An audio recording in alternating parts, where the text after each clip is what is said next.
તો આજના અંતિમ દિવસે તમામ રાજકીય પક્ષો પ્રચારમાં પોતાની પૂર્ણ તાકાત લગાવી રહ્યા છે।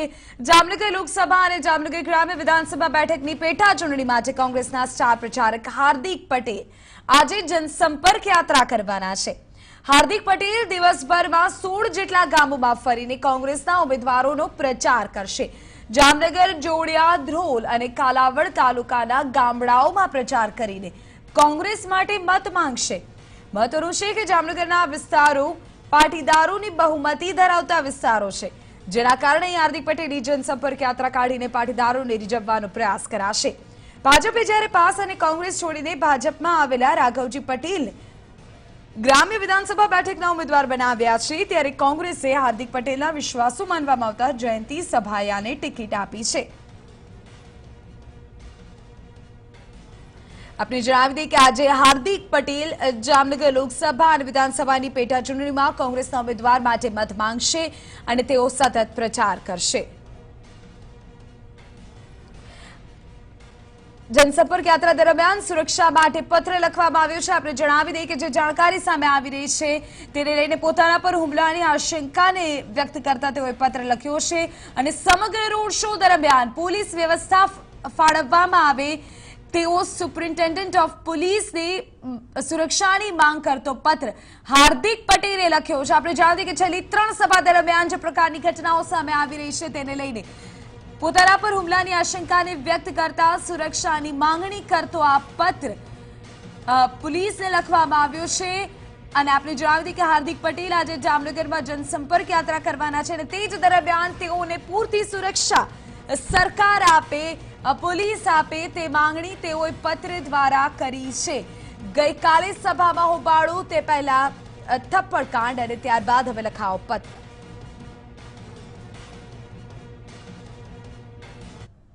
અને આજ મુદ્દે વધુ જાણકારી આપી રહ્યા છે મારા સંવાદદાતા દિવેશ વાયડા।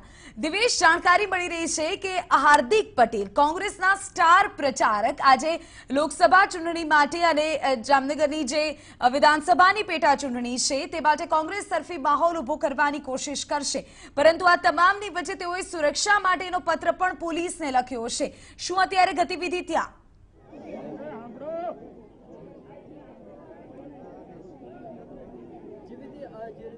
સમાચાર મળી રહ્યા છે કે સ્ટાર પ્રચારક કોંગ્રેસના હાર્દિક પટેલ જે જામનગરના 4 તાલુકામાં પાટીદાર મત વિસ્તારનો જે વિસ્તાર છે ત્યાં લગભગ 4 તાલુકાની અંદર 16 જેટલા ગામોમાં પોતાની જનસંપર્ક યાત્રા કરશે, જેમાં એ દરમિયાન ક્યાંક સભાઓ તો ક્યાંક રોડ શોનું પણ આયોજન કરવામાં આવ્યું છે।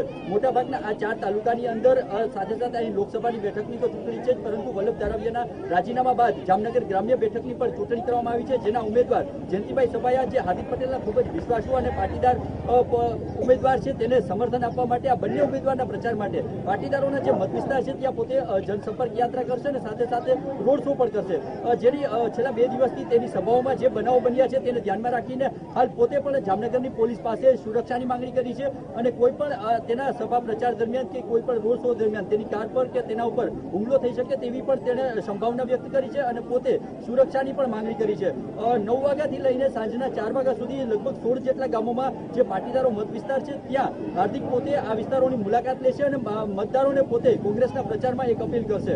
આ દરમિયાન કોઈ પણ એવું ન થાય તે માટે સુરક્ષાની માંગણી પણ કરી છે અને લોકો પણ તેની આતુરતાથી રાહ જોઈ રહ્યા છે। હાલ જે એની પહેલી સભા ભાદરા ગામમાં છે, થોડીક વારમાં તે અહીં પહોંચવાના છે હાર્દિક પટેલ અને સાથે સાથે બંને ઉમેદવાર પણ સાથે રહેશે। કેટલાક લોકો સ્થાનિક અહીં તેનું આતુરતાથી રાહ જોઈ રહ્યા છે।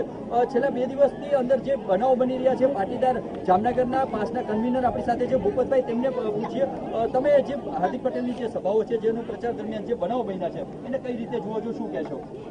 બનાવ બન્યા નથી, બનાવ બનાવવામાં આવ્યા છે ભારતીય જનતા પાર્ટીના ગુંડાઓ અને એમના વેચાણિયા માણસો દ્વારા પ્રત્યાઘાત કરવામાં આવ્યા। આ જનતા ઊભી છે, હાર્દિકના સ્વાગતમાં ઊભી છે, આ હાર્દિકની લાગણીથી ઊભી છે।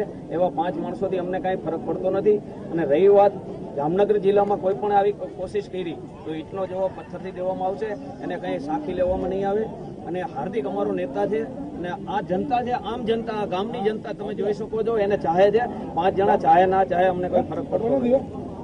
તો આ હતા પાસના કન્વીનર જે જણાવી રહ્યા છે કે કોઈ પણ આવી ઘટના જો જામનગરમાં બનશે તો તેનો જવાબ દેવા પણ તેના સમર્થકો ખૂબ જ ઉત્સાહી જોવા મળી રહ્યા છે અને આ વિસ્તારમાં બિલકુલ દિવેશ, આભાર આ તમામ જાણકારી બદલ. તો અલગ અલગ વિસ્તારોમાં જામનગરમાં ફરશે આજે હાર્દિક પટેલ અને તેઓની આ જે સંપૂર્ણ રોડ શો હશે તેવા તેઓએ સુરક્ષાને લઈને પણ માંગણી કરી છે અને તેમના પર હુમલાની આશંકા વ્યક્ત કરતા તેઓએ પત્ર લખ્યો છે કે જનસંપર્ક યાત્રા દરમિયાન તેમના સમગ્ર કાર્યક્રમ દરમિયાન તેઓને પૂરતી સુરક્ષા આપવામાં આવે.